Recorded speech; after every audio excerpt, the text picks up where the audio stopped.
I thank the gentleman for yielding. I rise today to address the ongoing and deadly border disaster that every week continues to take the lives and livelihoods of American citizens all over our country.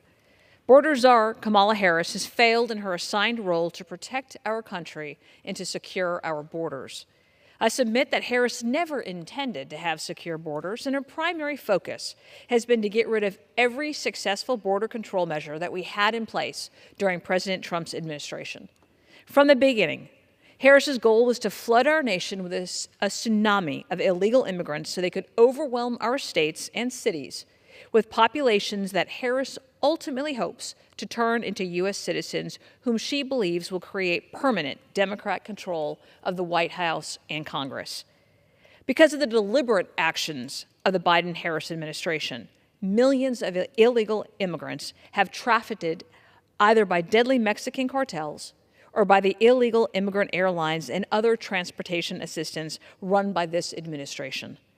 This has led to horrific crimes being committed throughout America as daughters, sisters, and mothers are brutally attacked, raped, and murdered. At the same time, Biden and Harris have lost over 320,000 illegal immigrant children.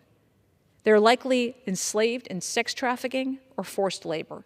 It's not an exaggeration to say that Kamala Harris has brought about a massive new era of slavery that our country has never seen.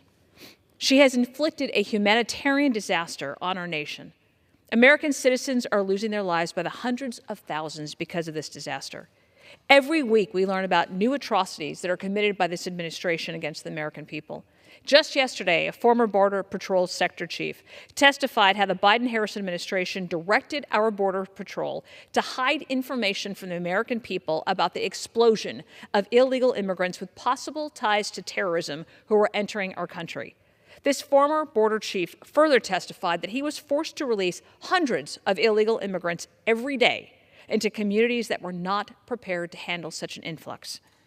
The actions of Biden-Harris have been lawless, dangerous, and are purposefully designed to destabilize our nation. Truly, there has been no more destructive administration in my lifetime, and they should be condemned for these horrific acts against the American people. I yield back.